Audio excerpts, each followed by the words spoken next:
Baik, kita mulai. Bismillahirrahmanirrahim. Assalamualaikum warahmatullahi wabarakatuh. Waalaikumsalam warahmatullahi wabarakatuh. Bismillah, alhamdulillah. Wassalatu wassalamu ala rasulillah wa ala alihi wa ashabihi man walah. Wala hawla wala quwwata illa billah. Amma ba'du. Qala rabbi syrah li sadri wa yassir li amri wahlul 'uqdatam min lisani yafqahu qawli. Amin ya mujibas sa'ilin. Amma ba'd. Alhamdulillah rabbil alamin. Hadirin Bapak Ibu rahimakumullah, bersyukur pada Allah kita masih diberi Allah kesehatan dan kesempatan, dua nikmat yang sering orang melupakan, sering melalaikan, nikmat umur, nikmat kesempatan baru terasa saat orang sudah meninggal, dan nikmat kesehatan baru terasa ketika orang sakit. Maka yuk kita syukuri dua nikmat Allah ini, karena memang hanya dengan bersyukur Allah akan berkenan menambahkan nikmatnya untuk kita semuanya. Semoga kehadiran kula panjenengan sedaya niki sebagai bukti kita syukur kepada Allah Ta'ala, dan semoga Allah berkenan menambahkan nikmatnya dengan kesehatan, dengan kebaikan, keberkahan umur, dan Allah berkenan memberikan kita husnul khatimah. Amin ya rabbal alamin. Masing-masing rahmatullah. Sebelum kita lanjutkan ngaji kita, mari kita sama-sama mendengarkan lantunan ayat Al-Quran yang akan disampaikan oleh Mas Wazi. Mas Wazi, silakan Mas. Assalamualaikum warahmatullahi wabarakatuh. Waalaikumsalam warahmatullahi wabarakatuh.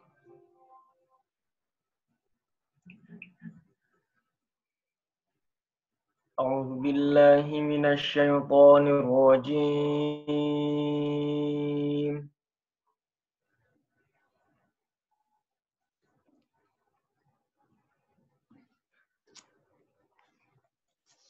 Bismillahirrahmanirrahim.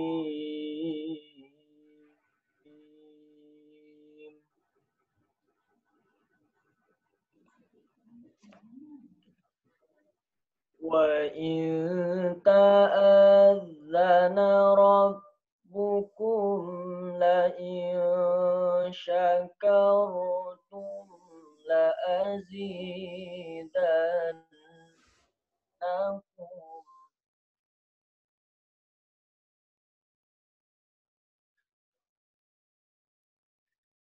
la in syakartum la azidannakum wa la in kafartum inna adzabi lasyadid.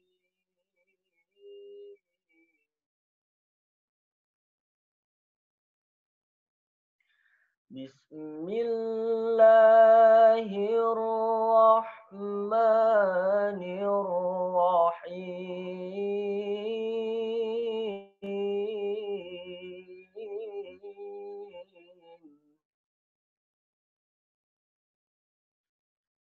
Ya ayyuhal nasu taqu rabbakumul ladzi khalaqakum min nafsin wahidah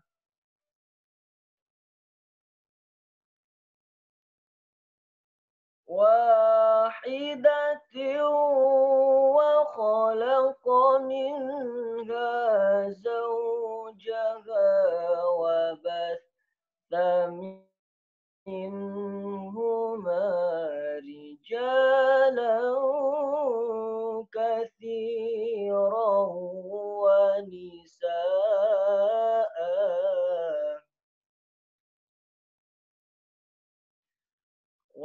واتقوا الله الذي تساءلون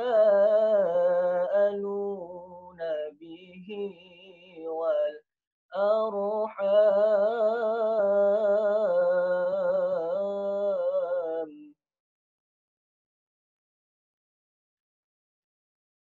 إن الله كان عليكم رقيبا إن الله كان عليكم رقيبا صدق الله العظيم. Wassalamualaikum warahmatullahi wabarakatuh.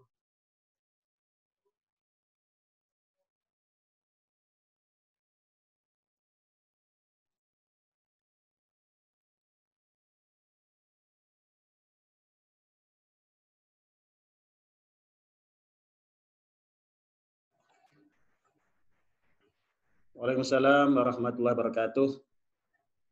Shadaqal adzim wa shadaqan nabiyil karim wa nahnu ala dzalika minasyahidin. Matur nuwun Mas Ghazi, semoga jadi amal soleh dan bermanfaat bagi yang membaca dan kita semua yang mendengarkan. Hadirin rahimakumullah, tema pada malam hari ini adalah tentang dampak kemaksiatan atau dampak dosa. Tentang dampak dosa. Jadi tema kita pada malam hari ini adalah tentang dampak kemaksiatan dalam kehidupan kita. Saya berikan judul, Anda yang bermaksiat, kenapa kami semua keluarga yang terdampak. Mas muslimin rahimakumullah, rujukan kita adalah dalam surat Ar-Rum ayat 41. Surat Ar-Rum ayat 41. Silakan dibacakan Mas Ghazi, Ar-Rum ayat 41.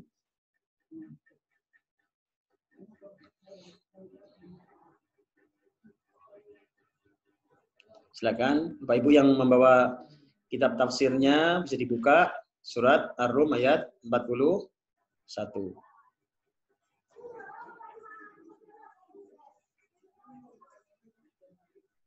Bismillahirrahmanirrahim. ظهر الفساد في البر والبحر بما كسبت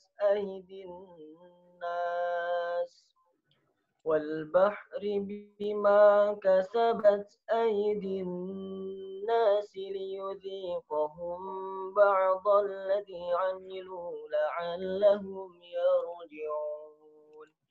صدق الله العظيم. Baik, terima kasih Mas Ghazi. Allah berfirman,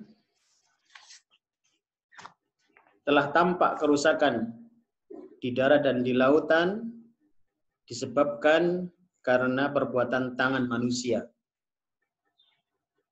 Agar Allah membuat mereka merasakan sebagian dari akibat perbuatan mereka sendiri, supaya mereka kembali ke jalan yang benar. Surat Ar-Rum ayat 41. Hadirin rahimakumullah, dalam ayat ini Allah menjelaskan kepada kita tentang dampak dari dosa, dampak dari maksiat, dampak dari perbuatan-perbuatan yang tidak diridhoi Allah Ta'ala atas kondisi alam kita. Ini merupakan satu peringatan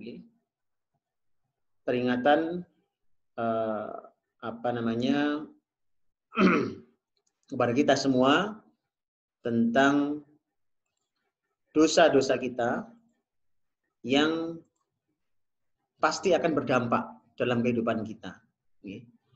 Pasti akan berdampak. Ini peringatan yang sangat jelas.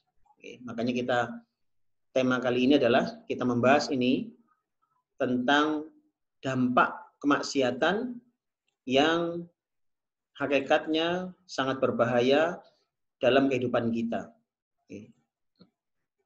Jadi ini ada dalam surat Ar-Rum ayat 41. Bapak Ibu bisa cek di Al-Qur'annya.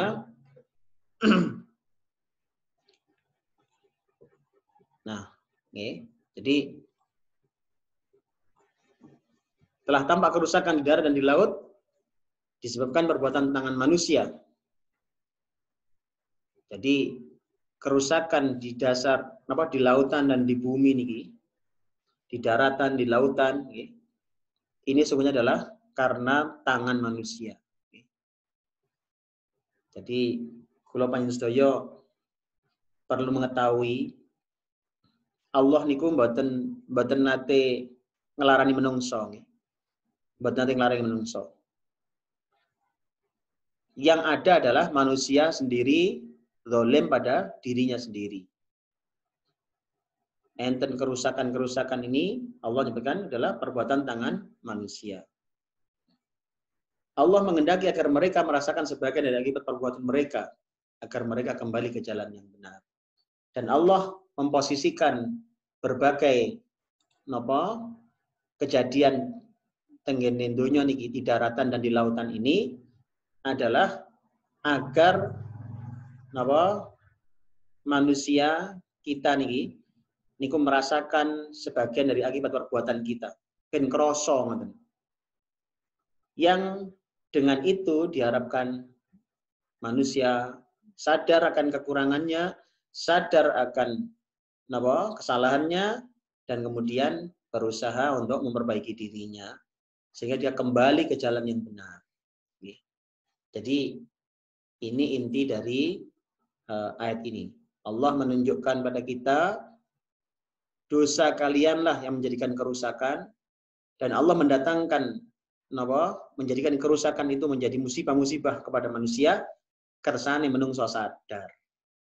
Jadi disitulah titiknya. Jadi segala macam ini Allah datangkan, Allah hadirkan musibah-musibah itu adalah agar manusia mengingat kesalahannya, mengetahui kesalahannya, sadar kesalahannya, dan segera kembali ke jalan yang benar. Liyudhiqahum ba'dalladzi 'amilu la'allahum yarji'un. Agar kembali ke jalan yang benar. Rahmatullah. Maka kita perlu ketahui dampak dari dosa itu. Dalam ayat ini Allah menjelaskan dampak yang pertama adalah tentang kerusakan dari alam. Kerusakan alam. Ini merupakan dampak yang berat. Jadi saat ini kerusakan alam ini bisa berupa gempa bumi, bisa berupa angin puting beliung. Alam tidak seimbang. Alam tidak seimbang. Yang kemudian menjadikan terjadi bencana, banjir. Itu adalah kerusakan-kerusakan alam.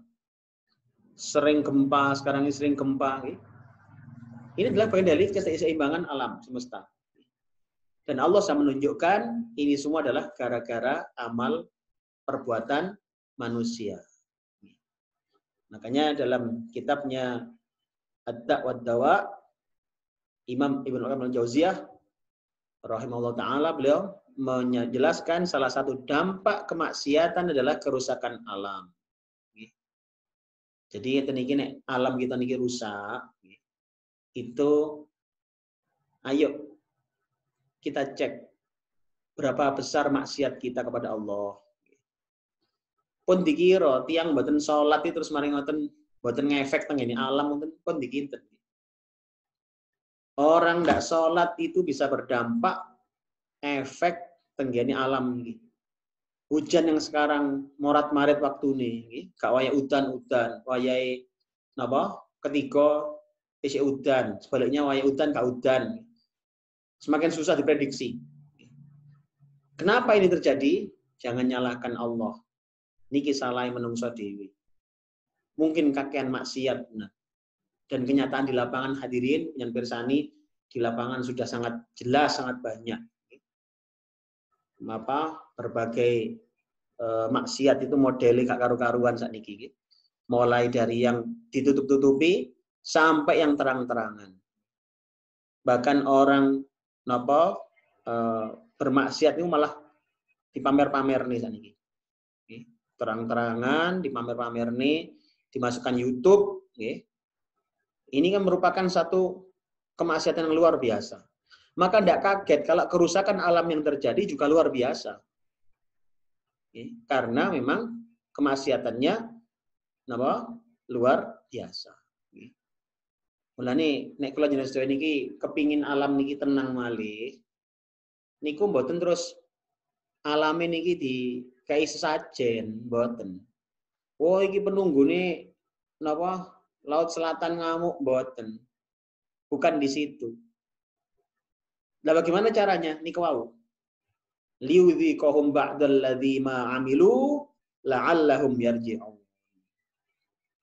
Kita nek kepingin alam niki tenang malih, ayo kembalikan kepada pemilik alam niki. Pemilik alam niki loh. Allah Azza wa Jalla. Dialah yang akan menenangkan alam semesta ini. Karena alam semesta ini miliknya. Alam semesta ini ada di dalam genggamannya. Buatan angel Gusti Allah. Sering kalau contohkan waktu kita semua takut dengan gempa. Apa boleh takut? Takut boleh. Tapi jangan lupa. Ada maunya ini. Kenapa Allah mengizinkan bumi ini gempa? Padahal Allah menenangkan sudah. Dalam Al-Quran kan dijelaskan gitu. Dengan surat Al-Mulk itu Walladzi ja'ala lakumul arda dhalulan.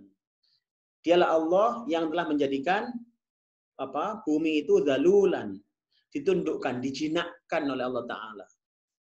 Para ulama menjelaskan dhalulan niku maknanipun koyok dene jadi orang Arab itu mengatakan kalimat dhalulan itu adalah untuk kuda yang sudah dijinakkan itu dhalulan. Sehingga digunakan kalimat dhalulan itu seakan-akan tergambar bahwasanya alam ini sebenarnya niku menyeramkan. Alam ini sebenarnya niku mboten jinak. Jadi kemudian Allah menjinakkan. Menjinakkan untuk kita semuanya. Dijinakkan oleh Allah Ta'ala. Boleh jenengan sakit nandur-nandur gitu. Ditanduri kene, dipacul-pacul kene, ditundukkan oleh Allah Ta'ala. Luna seandainya niku tasik alam niki sik mboten tunduk kali karepe menungso, susah nih. Dipacul iso ngelawan niku lemai. Toya niku digodhog iso muring-muring. Tapi Allah dhalulan menjadikan mereka dhalulan. Jadi mereka tunduk. Tunduk untuk manusia. Nah, maka kalau kita sekarang ada alam rusak, niku maka alam yang tidak seimbang, alam yang tidak karuan seperti sekarang niki, maka kembalinya kepada pemilik alam semesta. Kembali kepada Allah Subhanahu wa Ta'ala. Minta kepada Allah. Lho napa saged Allah niku ngendhek bumi niki gempa? Niki sageden. Lho yang lebih gede dari bumi, nggih, sing panjenengan ide niki sing luwih gede enten. Nggih niku napa? Matahari. Srengenge. Srengenge niku gedene luar biasa timbangane bumi niki. Konon besarnya itu ndak hanya ratusan kali, ribuan kali. Jadi digambarkan niku kaya kelereng cilik kali bola basket. Niku perbandingannya niku cuwili gede niku. Itu bisa jadi tidak tepat perbandingan ini karena lebih besar lagi matahari. Matahari niku panas, gede. Okay. Tapi nyatane tunduk kali kersane Allah. Sering saya berikan contoh kan.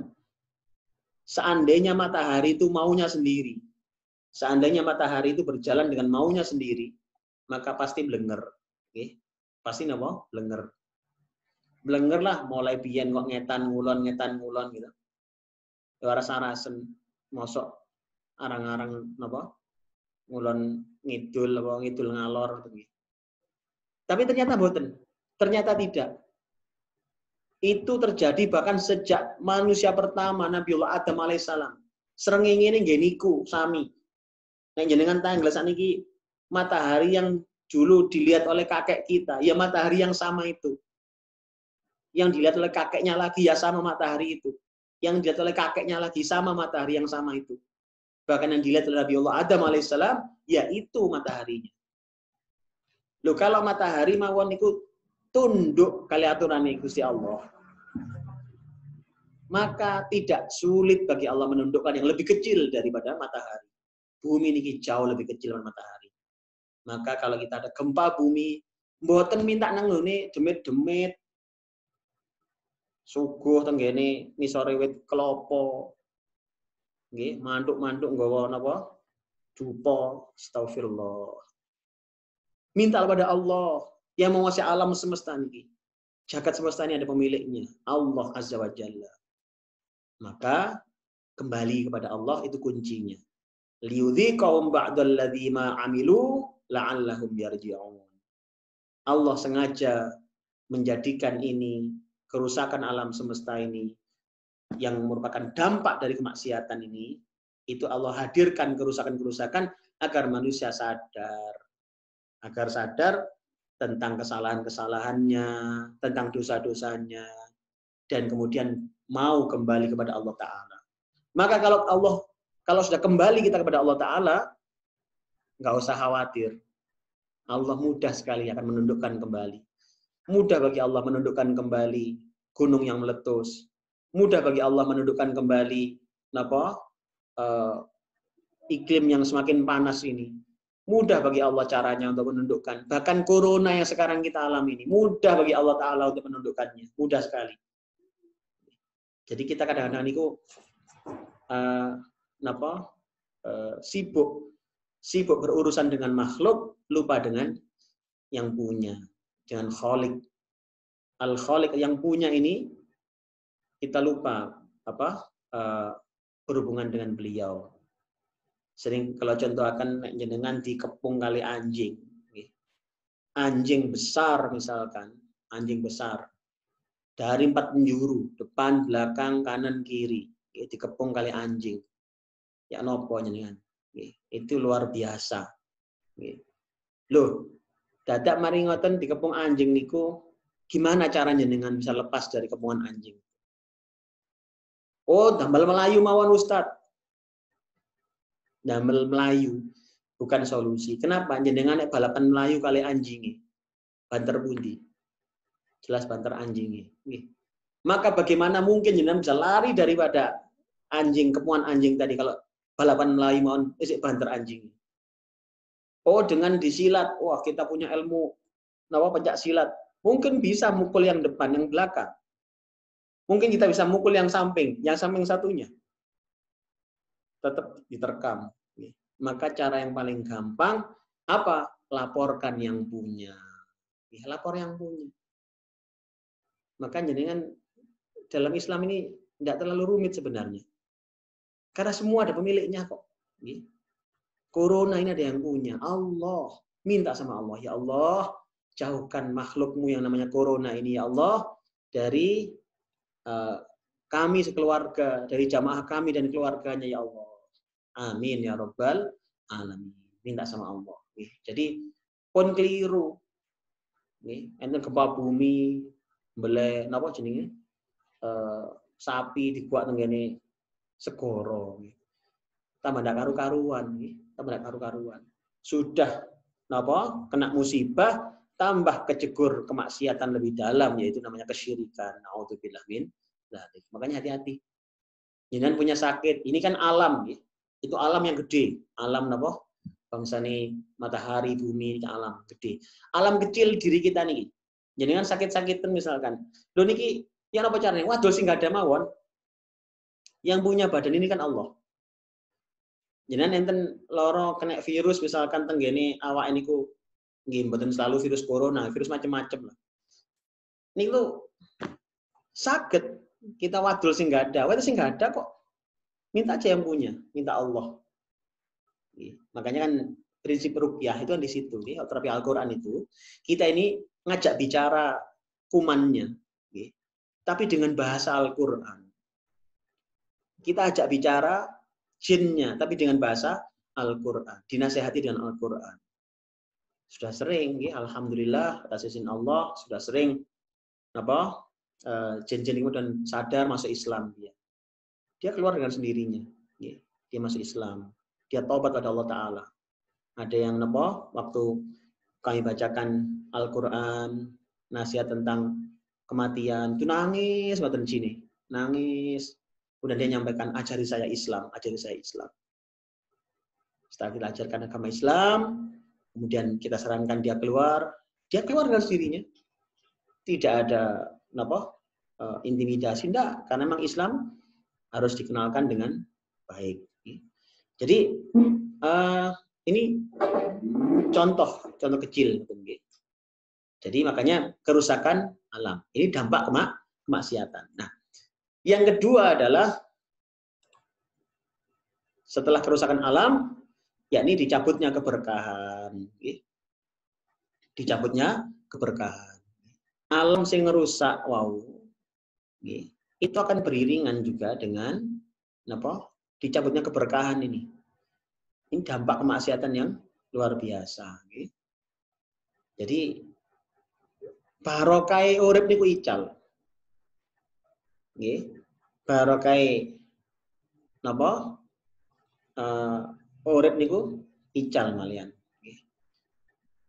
Hadirin rahimakumullah, Rasulullah Muhammad SAW niku dalam satu hadis riwayat Imam Bukhari, hadis nomor 3378, sekalian serat. Ini ibu-ibu yang ada di sini, kasih nulis ini Ibu. Ini kebetulan hari ini mulai sebagian ngaji offline juga, ini sebagian di sini nih ibu-ibu jamaah ini. Sayangnya kamera kita belum bisa menjangkau ibu-ibu nih. Kita tidak punya kamera yang canggih kayak studio beneran. Jadi ini ada di sini ibu nih. Saya berbeda ruang nih dengan beliau ini ada banyak sini. Ini saya aturkan dalam hadis Imam Bukhari, hadis nomor 3378 itu diceritakan begini. Suatu ketika Kanjeng Nabi niku lewat ke perkampungan satu perkampungan kaum Samud. Kaum Samud itu, jadi kampung itu bekasnya dihuni oleh kaum Samud. Kaum Samud itu kaumnya siapa? Kaum Nabi Soleh alaihissalam. Kaum Samud ini yang kemudian durhaka dia kepada Nabi Soleh alaihissalam. Akhirnya Allah hukum dengan dengan gempa bumi, dengan hujan batu. Allah hukum mereka. Na'udzubillah. Nah, kampung niki, kemudian suatu ketika Kanjeng Nabi ini lewat kampung itu. Lewat kampung itu. Apa yang terjadi? Beliau melarang para sahabat masuk ke sana, dilarang masuk ke situ kecuali dalam keadaan menangis. Maksudnya ini tidak menikmati area niku. Karena ini ada yang nggak beres punan. Alam yang di situ, yang kampung yang tempat ditempati oleh orang-orang durhaka ini, itu sudah nggak beres. Ini kan menandakan begitu, kok sampai-sampai Kanjeng Nabi tidak boleh masuk kecuali menangis. Yang kedua adalah beliau melarang mereka melarang minum dari airnya, melarang minum dari airnya. Jadi mboten asal ngunjuk toyone kampung sing durhaka teng Gusti Allah niku, mboten angsal.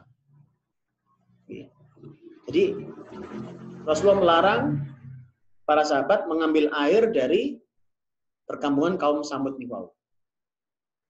Hadirin, bahkan beliau juga melarang mengambil air dari sumur mereka. Jadi air dari sumur itu tidak boleh diambil, Rasulullah. Tengene kampungnya orang-orang napa? Kaum Samud, kaum yang durhaka pada Allah ini. Bahkan sampai-sampai beliau memerintahkan supaya adonan tepung di waktu niku Kanjeng Nabi, sahabat Nabi niku damel daharan dugi napa? Nggih tepung niku di kayak kue ngoten nggih, pun damel niku kan beristirahat niku.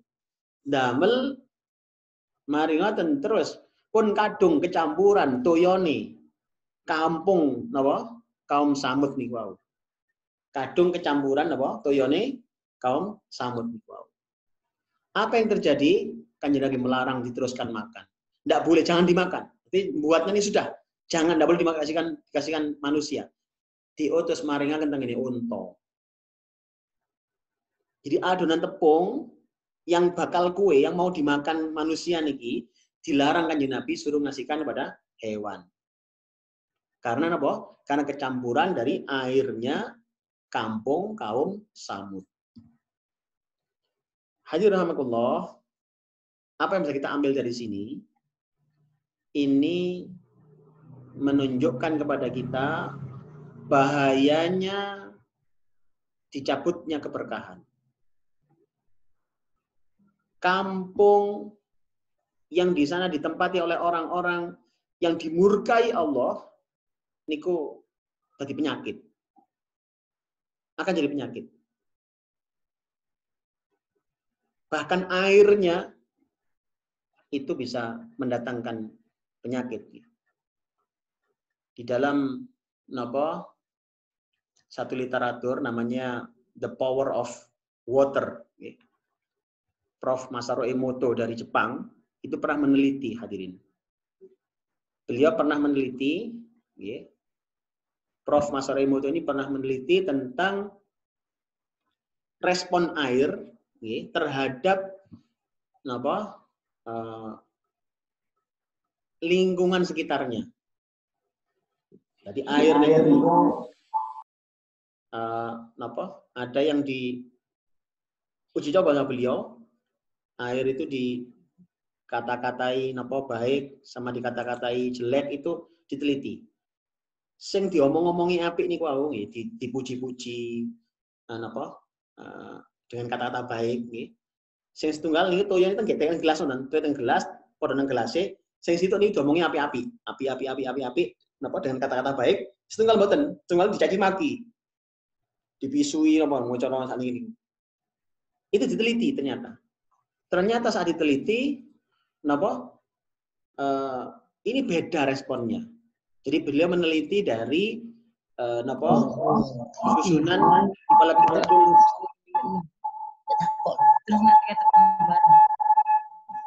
ini susunan molekul menunjukkan jadi ternyata berdampak ngoten nggih. Padahal ini hanya bisa dipuji, kamu baik. Setunggal iki toyo pada toyone nang gelas niku. Kamu jahat, kamu jelek, kamu jahat. Itu niku pun beda. Nggih. Kemudian didekatkan dengan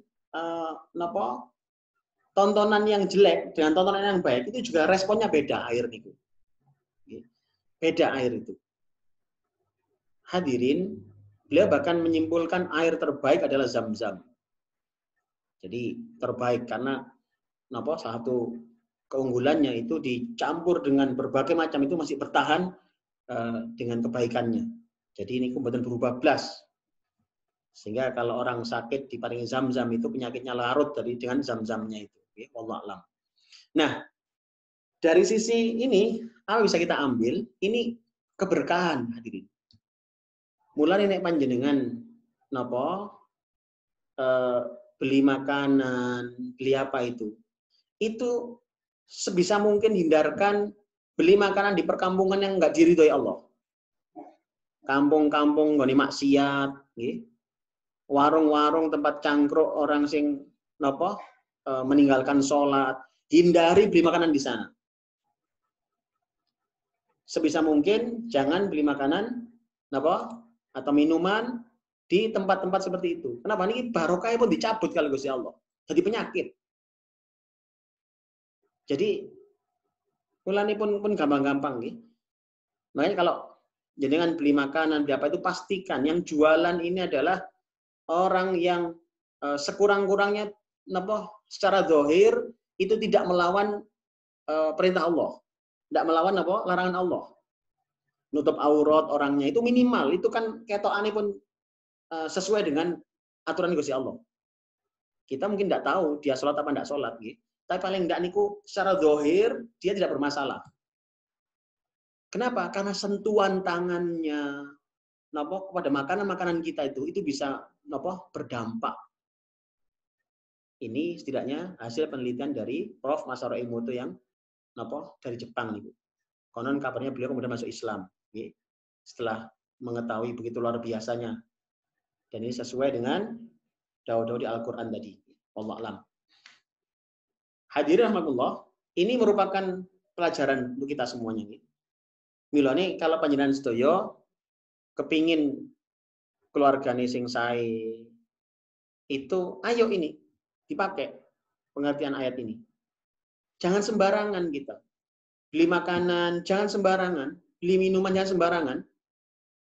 Lihat yang jualan. Nggih, panjenengan sing dodolan niku kira-kira wonge sholat ta mboten? Kira-kira wonge nutup aurat ta mboten? Kalau jelas nggak nutup aurat sudah cari yang lain. Cari penjual yang nutup aurat. Kenapa? Karena keberkahan yang dicabut oleh Allah Ta'ala ini berbahaya, hadirin, berbahaya. Bahasa kula napa? Tadi penyakit. Jadi nggih napa namine?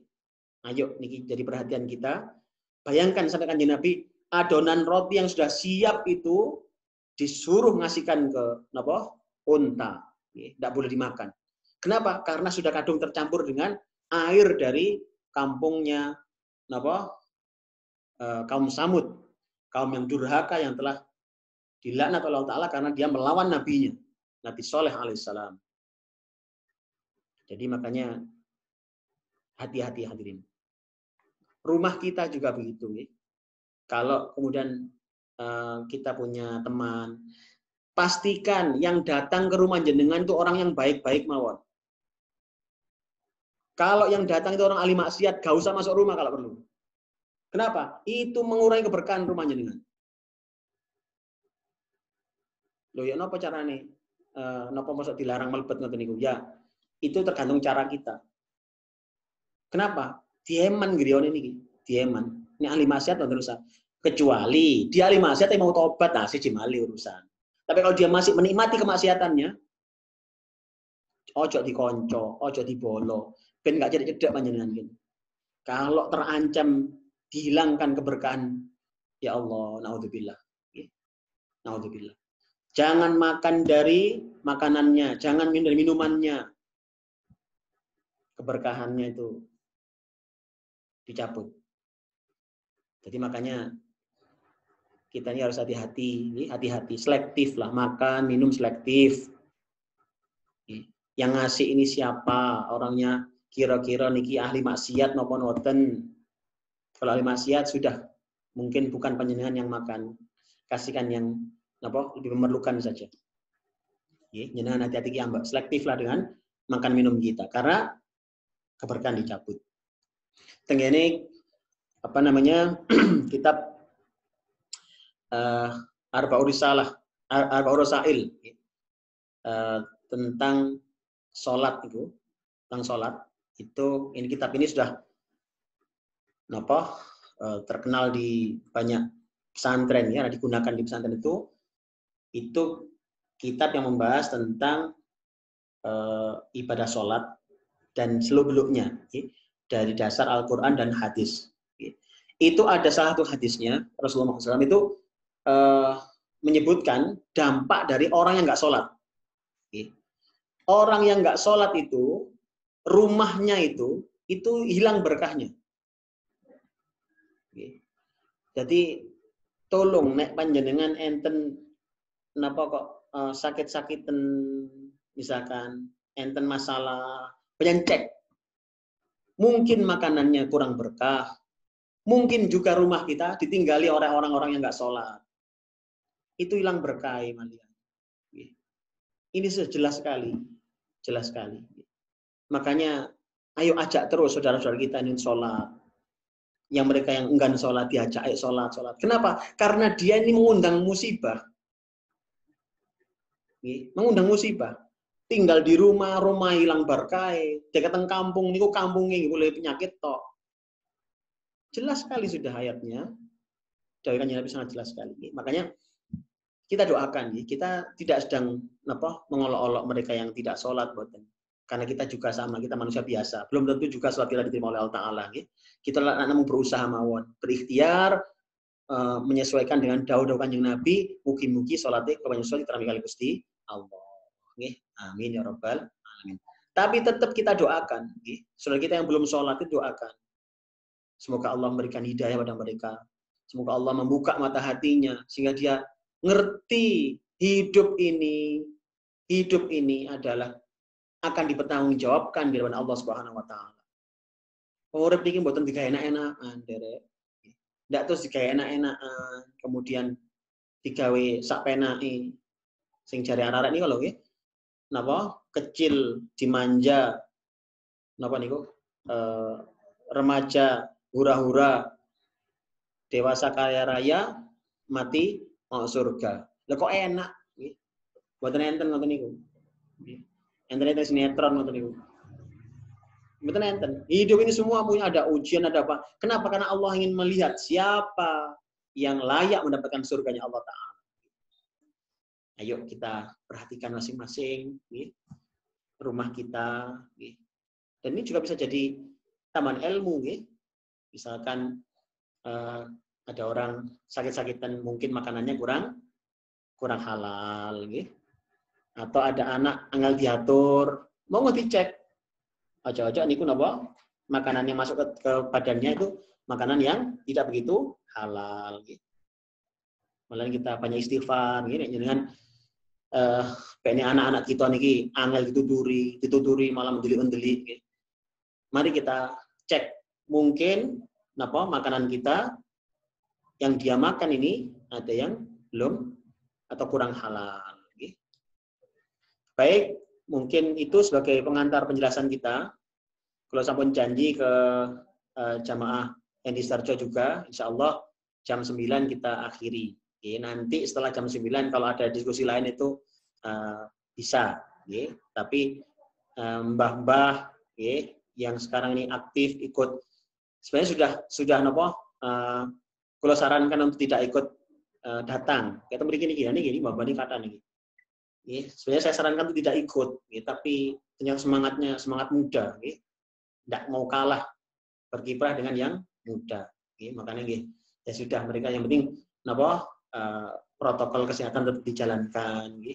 Di sini pun mulai derek ngaji nih, mungkin yang kapan sikap mungkin nanti akan menyaksikan juga. Tapi yang di sini digilir, separuh ikut Jumat, separuh ikut Selasa. Karena memang kita berharap tidak penumpukan massa, ya. Jumlahnya 20-25an, tapi kan sama dengan menumpuk massa.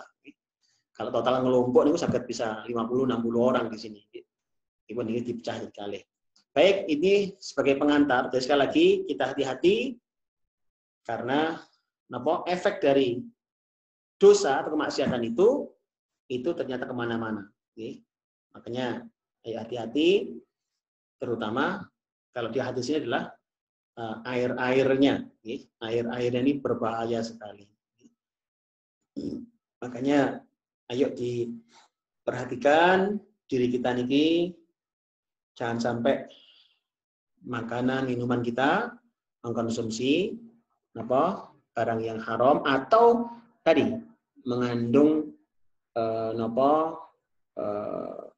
berasal dari tempat-tempat atau melewati tangan-tangan yang maksiat, yang penuh dengan dosa, yang itu kemudian mengurangi keberkahannya. Hati-hati. Jangan beli makanan, beli minuman, pastikan yang halal saja. Makanya kalau Dengan beli produk-produk minuman juga nggih. Ada yang sempat tanya kalau itu napa diproduksi oleh perusahaan yang napa memusuhi agama Islam gitu. Ini jelas itu kan jelas memusuhi Allah, memusuhi Rasulullah. Ya sudah, keberkahannya pasti dicabut sudah. Sudah enggak usah dikonsumsi. Konsumsi yang lain yang jelas-jelas napa adalah diproduksi oleh kaum muslimin sendiri. Okay. Ini loh keberkahannya ini loh. Nanti kalau kadang masuk perut kita niko sudah berimbas kemana-mana, okay. Berimbas kepada aktivitas kita, okay, pemikiran kita dan seterusnya. Baik, sampai di situ. Silakan ada yang sampaikan dulu. Mungkin saya sapa dulu yang ada di sini. Ibu-ibu di sini ada yang tanya, mboten?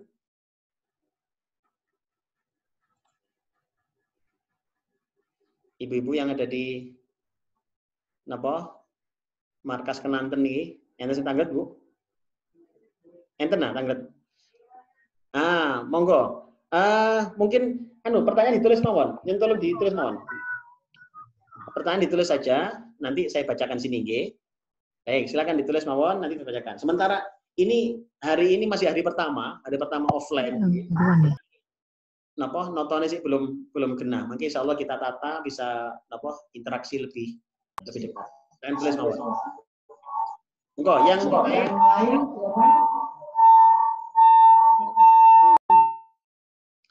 yang lain dulu mungkin yang dari Sidoarjo mungkin. Ada yang menyampaikan sesuatu? Atau Bu Yuniar, Bu Meli, ada lagi yang lain mana nih? Oh ada Bu Dokter, mungkin Bu Dokter mau menyampaikan sesuatu? Belum ada? Hah? Iya.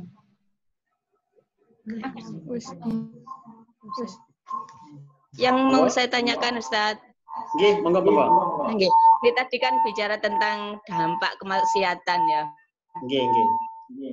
Nah itu kan yang mengalaminya itu kan bukan hanya orang yang melakukan saja, dari masyarakat sekitar pun itu kan ikut merasakan dampak dari kemaksiatan yang dilakukan oleh seseorang tersebut. Iya, betul. Nah, itu bagaimana menyikapinya Ustadz? Terima kasih. Nggih, matur nuwun.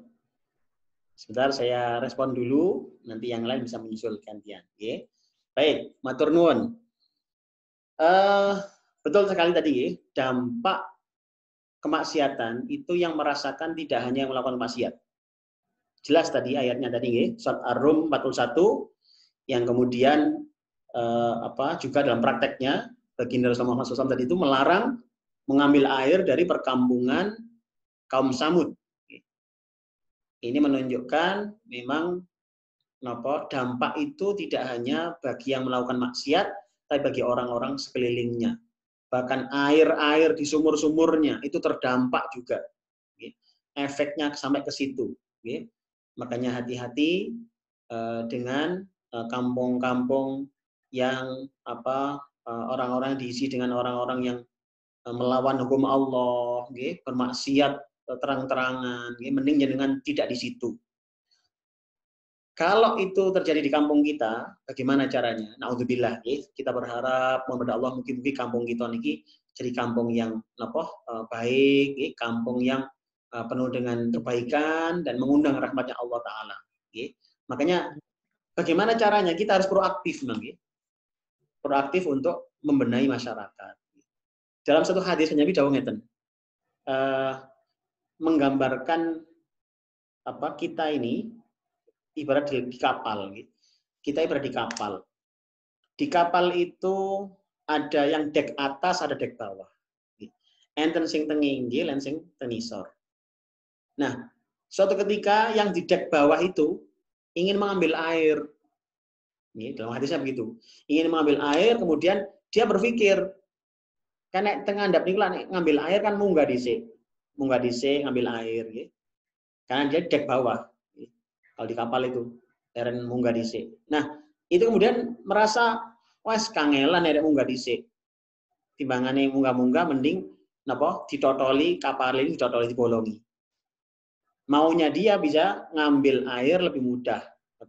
Dia membypass, merusak kapal itu. Maka dawuhnya Kanjeng Nabi itu larang itu, cegah dia. Karena kalau tidak engkau cegah, yang tenggelam itu bukan hanya dia.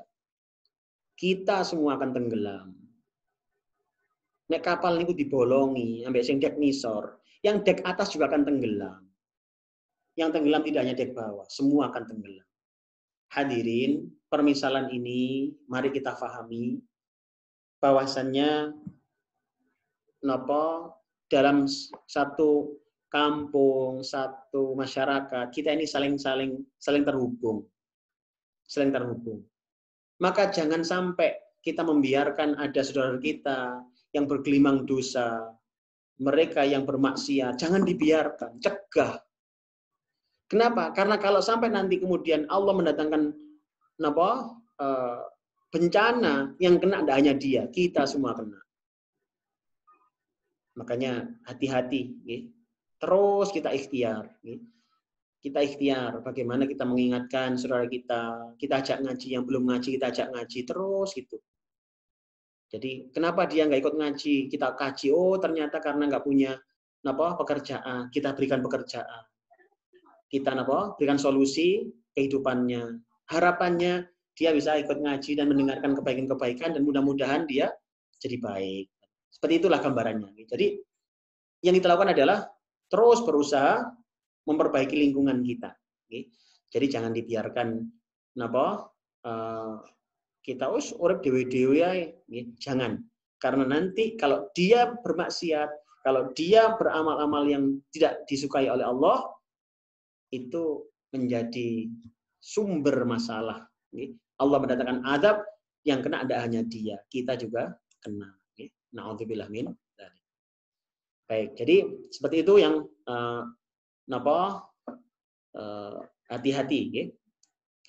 Baik, yang lainnya ini ada atau mungkin belum ada yang nyampaikan. Bu Eli mau nyampaikan sesuatu?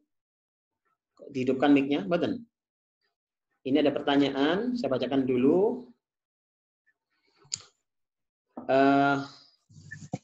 Bu Dokter dulu, monggo Bu Dokter, silakan Bu Dokter.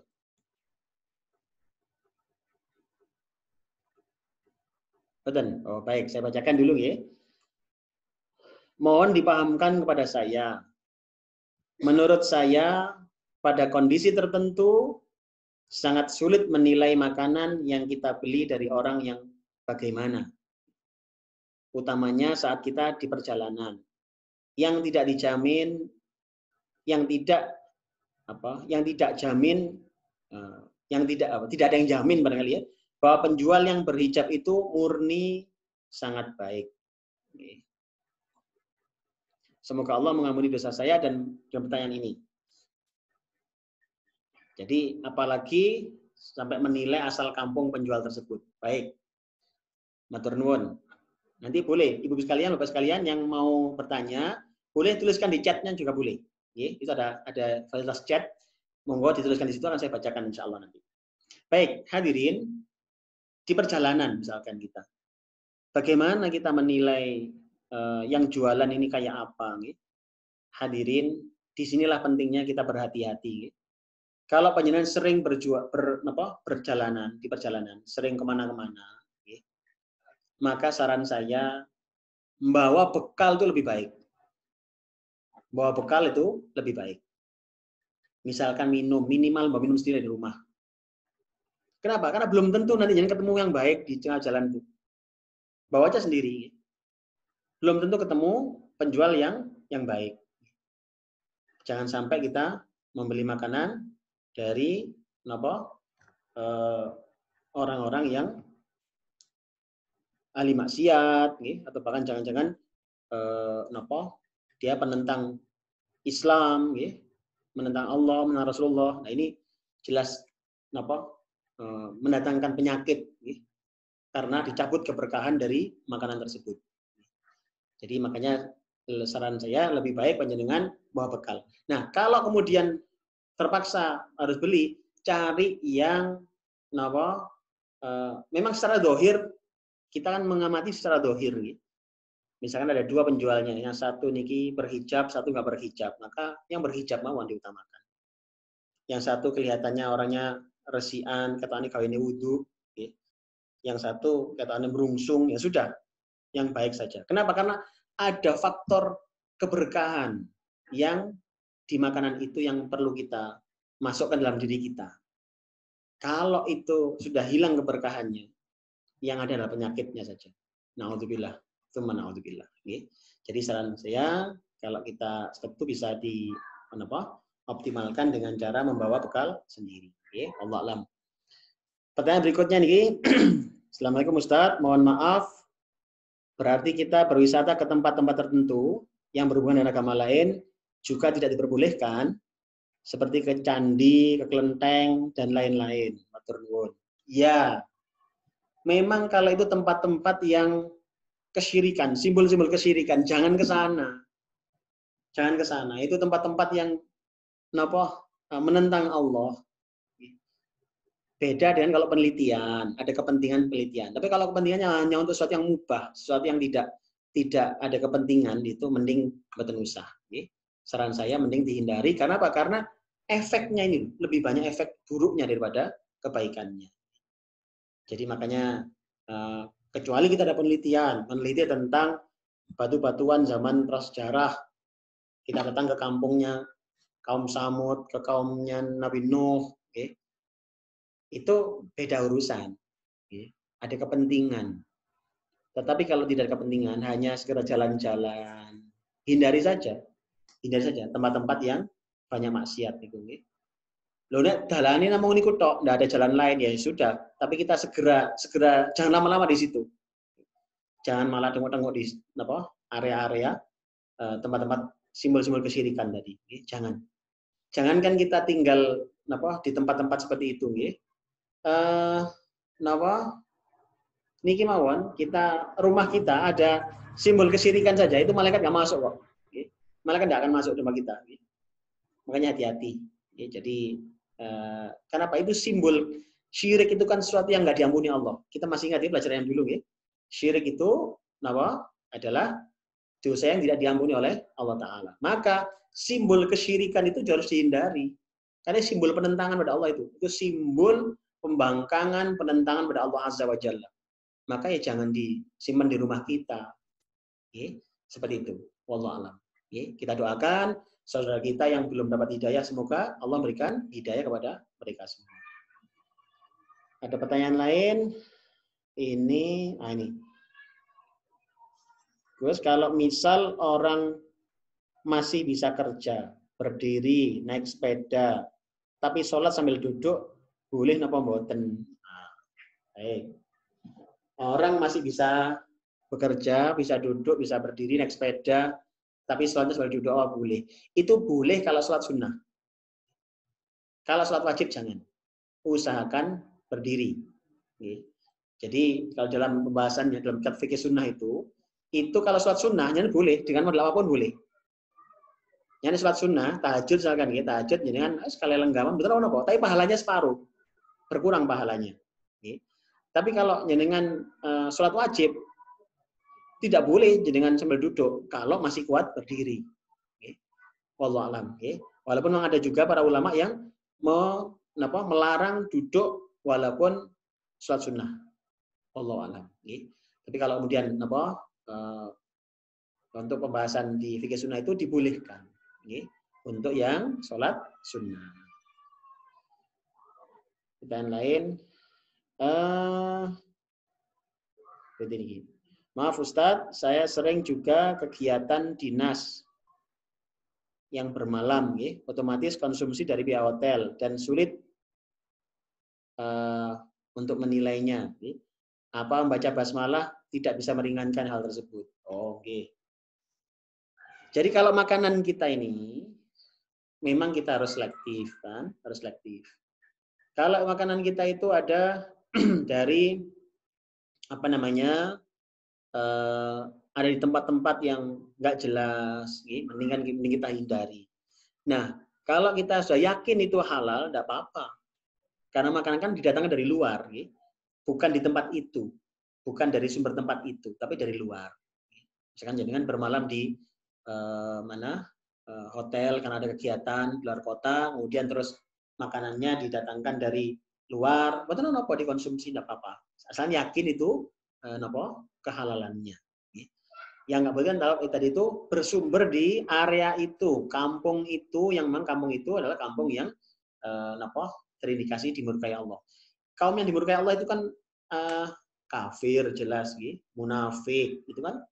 Maka kalau kampung kita ini sekarang ini dibarengi Allah, banyak orang berimannya, banyak yang sholat, alhamdulillah kita bersyukur, ayo kita jaga, kita jaga kebersamaannya.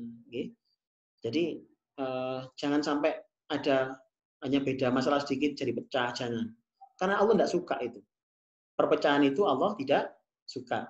Innallaha yuhibbul ladzina yuqatiluna fi sabilihi shaffa. Allah menyukai kita berjuang itu satu soft. Satu soft. Satu soft itu bayangkan. Ka'annahum bunyanum marsus, seperti bangunan yang kokoh. Jadi jangan terpecah-pecah.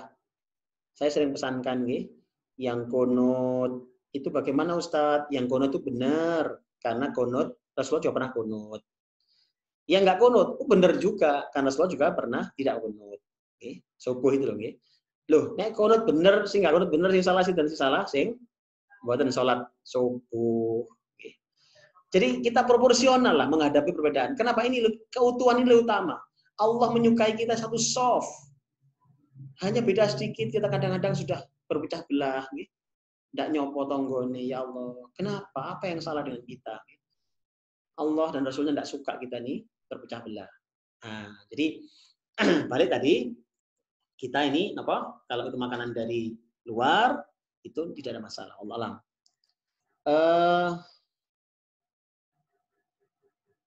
Nah ini bagaimana seandainya memang betul-betul tidak tahu kita makan, mungkin maksudnya makan makanan dari tempat-tempat yang kita nggak ngerti. Tidak apa-apa, misalkan kalau memang itu jenengan tempatnya tidak ngerti, sedangkan jenengan sudah sangat lapar.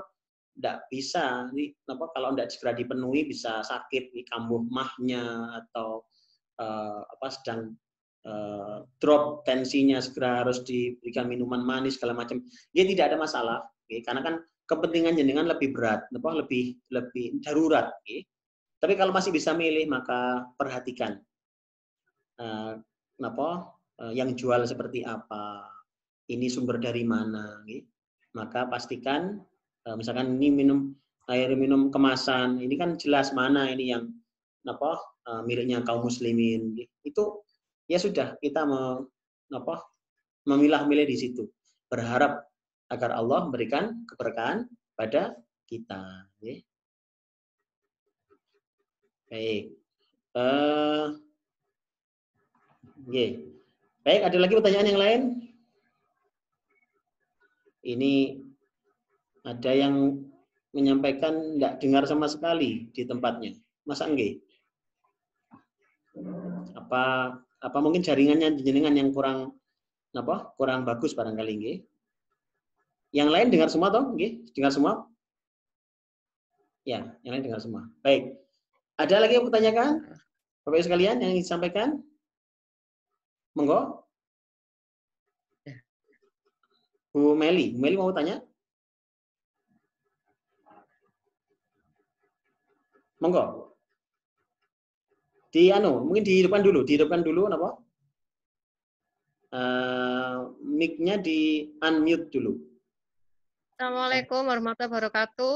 Waalaikumsalam warahmatullahi wabarakatuh. Monggo Bu Meli. Boleh sambil kenalan dulu Bu, dari mana? Dari Dakwatus ini Pak. GPG, Gede Permata Gedangan. Masya Allah. Alhamdulillah. Dari GPG Gedangan, Perumahan Gede Permata Gedangan. Alhamdulillah. Monggo Bu Meli, wonten dawuh. Berarti untuk yang penjual yang non Muslim, berarti kita tidak dianjurkan untuk beli makanan di mereka, Pak Ustadz. Nah, itu aja pertanyaannya. Baik. Benar, Bu. Memang kalau kita bisa milih, pilihlah penjual yang muslim. Pilihlah penjual yang tidak mengundang murka Allah. Kaum-kaum yang dimurkai Allah itu kan di Quran sangat jelas. Ada kaum kafir, Allah murka pada mereka. Ada kaum munafik, diancam apa? Mereka diberikan tempat tinggal di keraknya neraka paling bawah. Ini kaum yang dimurkai Allah nih. Maka kalau kita berteman, hindari teman-teman seperti ini. Kalau mereka terindikasi munafik, sudah mending jangan menjauh, mundur teratur saja, nggak usah dekat-dekat dengan dia, nular, minimal kehilangan berkahnya hidup ini dengan dia, nggak usah. Pilih yang lain, banyak teman yang lebih baik. Kemudian termasuk orang-orang fasik, orang fasik itu orang sing napa nggih? Senang berbuat dosa. Ini juga napa? Hindari, karena mereka ini napa nggih mengundang hilangnya rahmat Allah, mengundang murkanya Allah. Naudzubillah.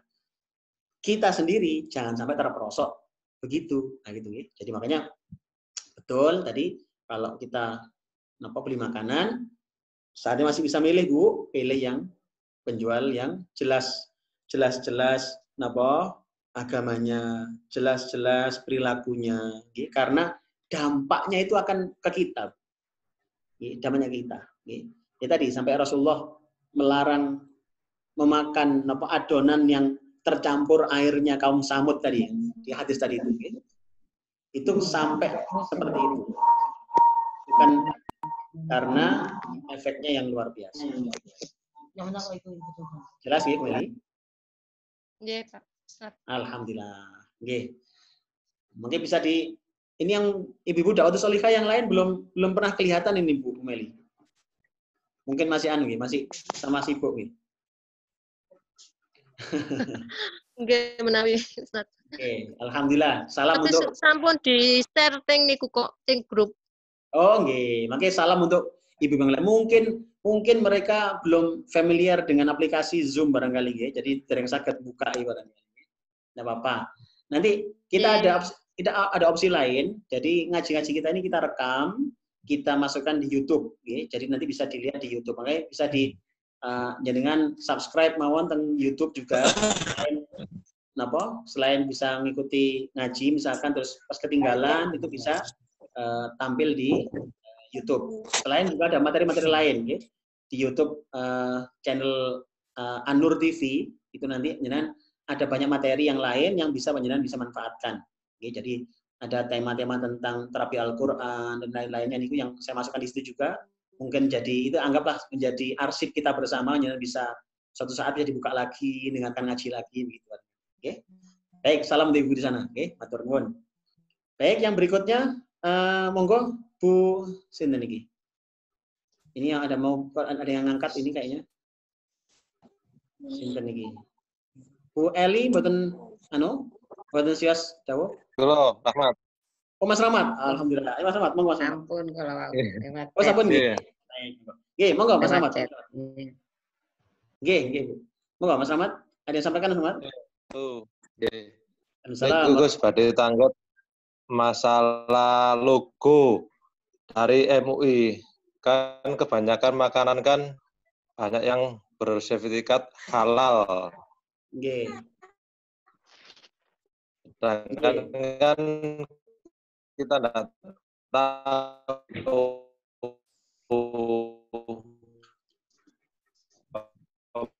pembuatnya dari pabrik mana. Suaranya bengong. Halo, suaranya putus-putus suaranya. Menyikapinya. Gus. Assalamualaikum warahmatullahi wabarakatuh. Waalaikumsalam warahmatullahi wabarakatuh. Suaranya putus-putus Mas. Saya tadi nangkap sedikit ya, saya nangkap sedikit tentang logo halal. Gitu tahu saya. Nggih. Nggih, kalau tahu. Baik. Oke.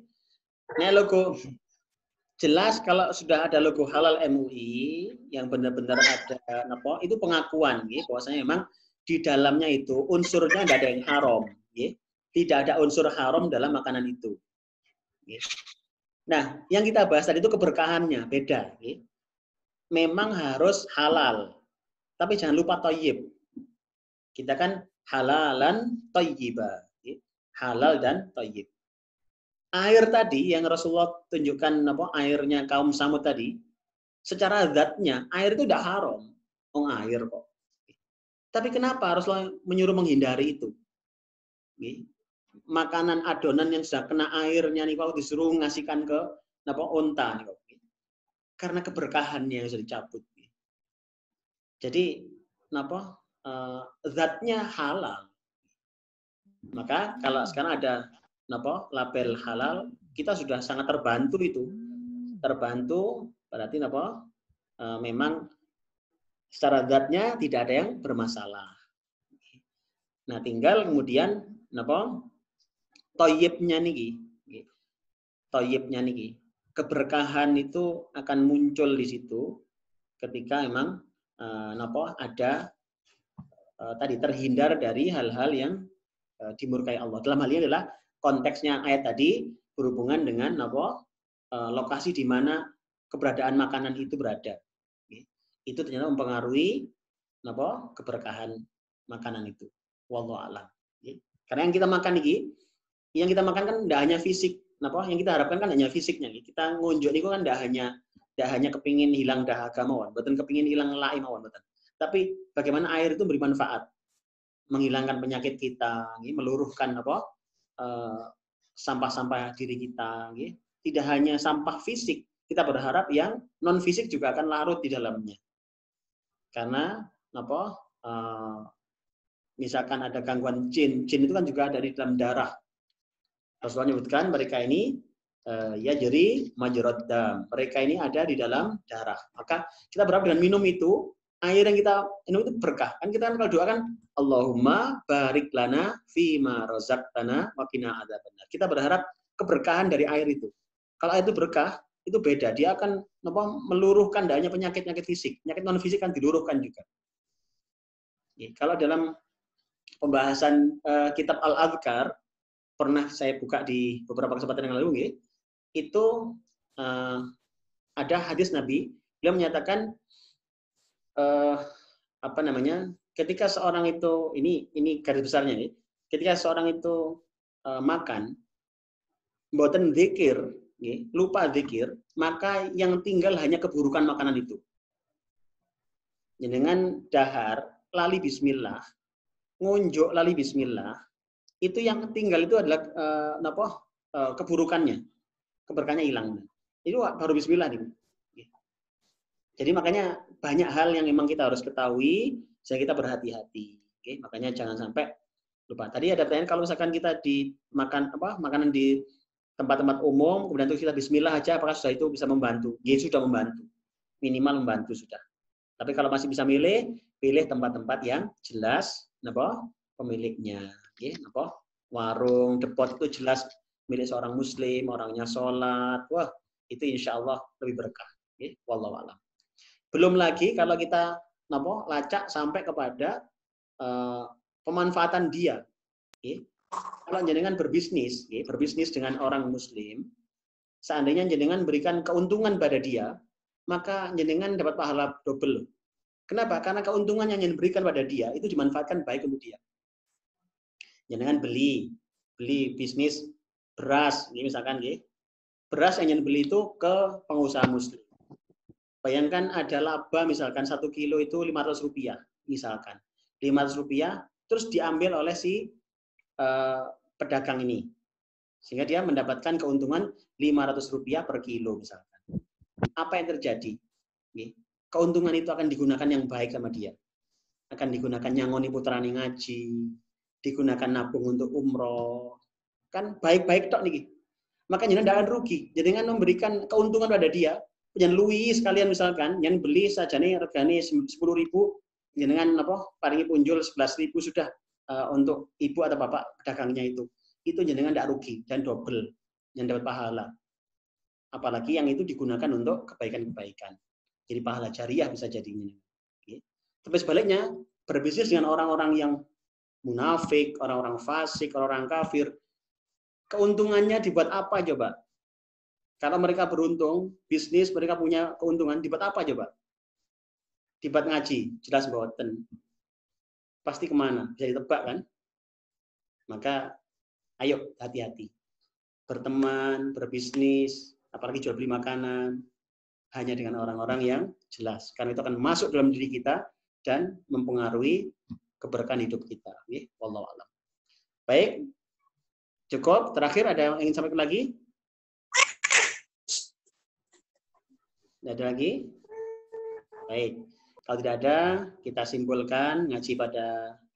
Oh, ada. Pak Sugiono mau nyampaikan sesuatu? Iya, Pak Ustadz. Monggo, silakan Mas Sugiono. Assalamualaikum warahmatullahi wabarakatuh. Waalaikumsalam warahmatullahi wabarakatuh. Monggo, seperti tahu. Di lingkungan kerja kita itu kan kadang-kadang banyak non-muslim juga gitu ya. Nah, kebetulan juga kan pimpinannya non-muslim gitu kan. Nah, kebetulan pimpinannya itu selalu berbuat maksiat, selalu membuat kebijaksanaan yang nggak adil gitu kan. Nah, jadi dengan hal seperti ini kita itu selaku bawahan, gampangannya begitu, pegawainya, bagaimana kita cara menyikapinya gitu, Pak Ustadz? Saya kira itu aja. Assalamualaikum warahmatullahi wabarakatuh. Waalaikumsalam warahmatullahi wabarakatuh. Baik. Memang kalau kita bermuamalah, itu akan lebih baik kalau hanya dengan orang-orang yang tidak bermasalah. Itu bahasanya gitu. Alangkah indahnya kita kerja di perusahaan, pemiliknya ternyata juga sholat 5 waktunya bagus, ngajinya bagus, imannya lurus. Wah, keren. Pasti keren. Keberkahan yang ada ini. Tetapi sebaliknya, kalau kita bekerja di tempat yang seperti yang disebutkan Pak Sugiono tadi, pemiliknya mungkin culas, bukan muslim juga. Bagaimana ini kita nih? Apa kita keluar pekerjaan? Mungkin tidak begitu. Pertama, pastikan kita tidak mendukung keburukannya. Itu pertama. Kalau produknya jelas produk haram, jenengan keluar lebih baik. Tapi kalau produknya produk halal, produk mubah, minimal mubah, bukan yang haram, maka tidak ada masalah. Misalkan pabrik kayu misalkan, tidak apa-apa. Kan tidak bukan yang haram. Jadi keberadaan kita tidak mendukung keburukannya. Itu yang pertama. Yang kedua, kita tidak mengambil lebih dari yang hak kita saja. Jadi, kenapa? Karena khawatir kecampur. Khawatir kecampur. Bahkan kalau sampai ada hadiah-hadiah, kalau hadiah diberi sesuatu, itu yang pastikan. Kalau yang memberi ini adalah orang yang tidak bermasalah, itu terima. Tapi kalau bermasalah, nanti dulu. Kalau sekarang ada namanya, Ada namanya apa itu kalau orang korupsi itu namanya gratifikasi. Nah itu. Jadi itu kan makanya kalau kita menerima sesuatu itu dicek dulu dari mana ini, siapa yang ngasih. Kalau itu uang bermasalah jangan diterima. Karena apa? Jangan ikut nanggung dosanya. Makanya kalau tadi itu kita tidak mengambil kecuali hak kita saja. Jadi bermuamalah dengan wajar, kita tidak mengurangi hak dia, kita kita juga tidak terkurangan hak kita. Selesai sudah, tidak lebih dari itu. Jadi yang kedua, yang ketiga kalau bisa kita nasihati kalau bisa. Nasihati dengan kebaikan. Ada beberapa waktu yang lalu ada orang sakit, sakit itu datang ke klinik kami, qadarullah datang ke klinik kami itu kemudian kita lakukan ruqyah. Memang dia sakit-sakitan waktu itu, yang bawa keluarganya, orang laki-laki sakit-sakitan, dan dia kalau sakit teriak-teriak dan aneh-aneh begitulah pokoknya. Ketika di ruqyah itu ternyata muncul, benar dia gangguan, jinnya bicara. Waktu itu sempat berontak, kalau tidak salah itu dari macan atau harimau, jinnya itu. Kemudian alhamdulillah atas izin Allah tunduklah si jin ini, Allah menundukkannya. Kemudian masuk Islam. Alhamdulillah. Kita ingatkan masalah Islam, dia masuk Islam. Ingat jin itu juga takut neraka, pin surga juga sama. Ingat, wa ma khalaqul jinna wal insa illa liya'budun. Jadi yang pingin surga hanya kita loh, masa jin juga kepingin. Yang takut dengan neraka juga nggak hanya kita. Jin juga kepingin. Dia takut dengan neraka sama.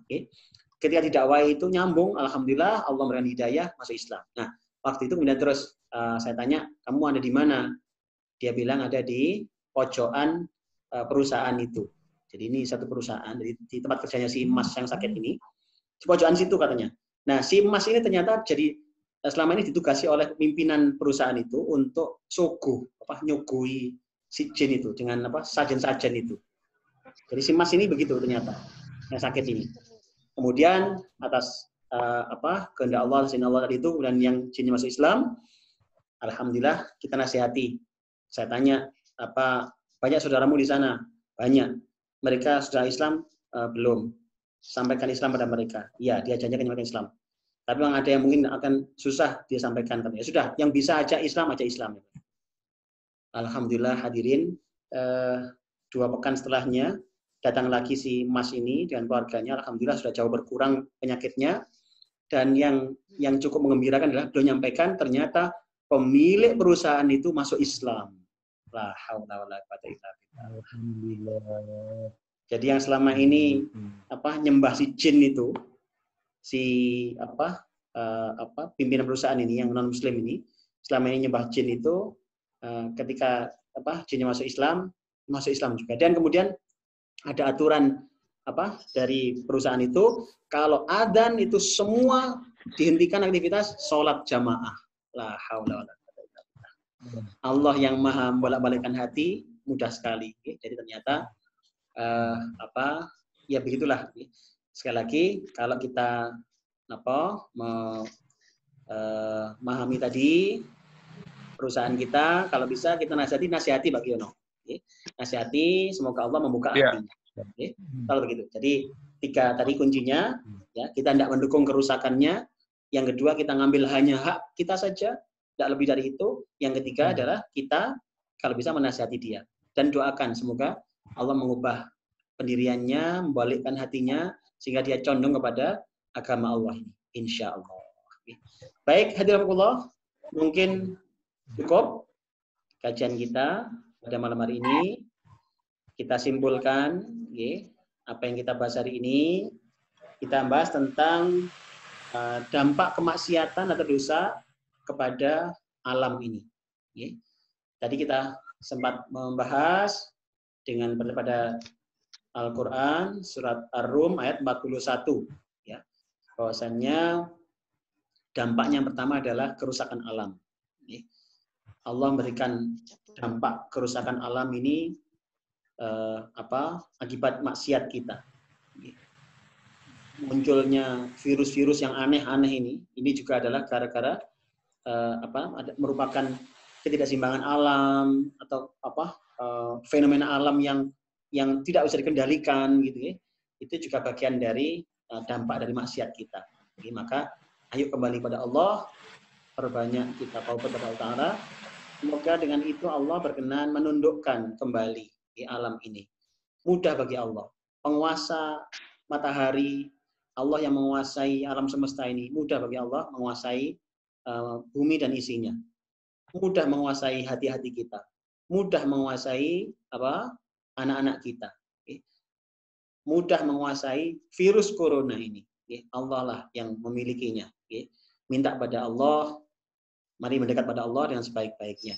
Ingat tadi, liyudhiqahum ba'dalladzi ma 'amilu la'allahum yarji'un. Kenapa Allah mendatangkan musibah? Semua adalah karena agar kita kembali kepada Allah, agar kita menyadari kesalahan kita dan kemudian kembali taubat kepada Allah Subhanahu wa Ta'ala. Dan yang terakhir tadi tentang keberkahan, ingat tadi Allah juga mencabut keberkahan dari kaum, dari orang-orang yang bermaksiat kepada Allah Ta'ala. Maka hati-hati, bertransaksilah hanya dengan orang-orang yang baik, orang-orang yang kita yakin agamanya.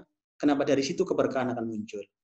Tetapi tetap kita berikhtiar terus untuk menasihati, untuk memberikan menjelaskan agama ini kepada mereka sehingga semakin banyak yang paham dan semakin banyak terhindar dari dosa dan maksiat. Kita doakan yang belum dibuka hatinya, semoga Allah membuka hatinya untuk mengenal agama Islam. Dan kita hari ini yang alhamdulillah masih dalam iman dan Islam, semoga Allah meneguhkan hati kita Semoga Allah menjaga hati kita, tidak condong pada kemaksiatan, tidak condong pada kemungkaran. Semoga Allah menjadikan kita husnul khotimah. Amin ya rabbal alamin. Baik, terima kasih perhatian semuanya. Mari kita tutup sama-sama dengan doa, dengan zikir dulu. Ya, kita sama-sama dengan zikir. Monggo. Hasbunallah wa ni'mal wakil, ni'mal maula wa ni'mal nasir. Hasbunallah wa ni'mal wakil, ni'mal maula wa ni'mal nasir. Alhamdulillah, demikian kita akhiri. Subhanakallahumma bihamdika asyhadu an la ilaha illa anta astaghfiruka wa atubu ilaik. Mohon maaf saya kekurangan.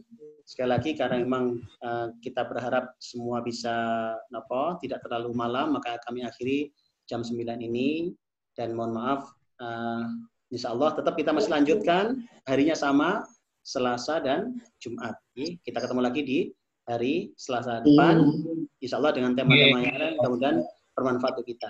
Kami ucapkan terima kasih juga pada semua pihak yang mendukung terlaksananya acara ini, pindah ini, yang berinfak untuk pulsa, untuk paket data, dan mendukung berbagai hal, konsumsi dan sebagainya.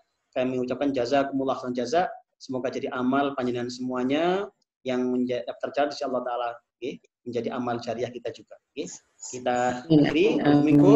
Wassalamualaikum warahmatullahi wabarakatuh. Waalaikumsalam warahmatullahi wabarakatuh.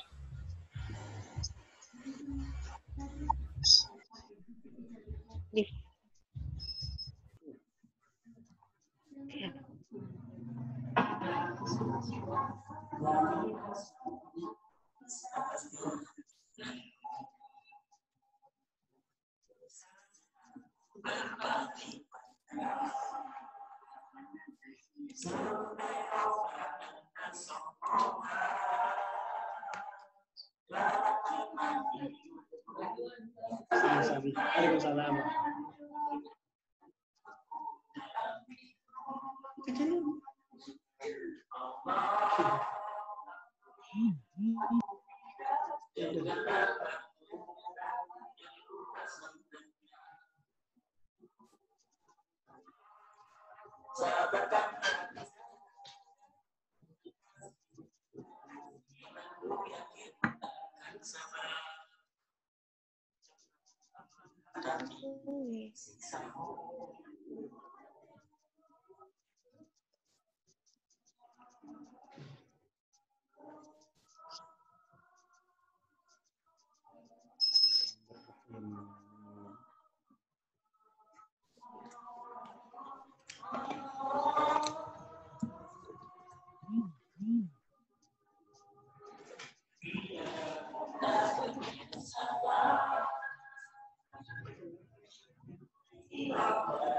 Apa?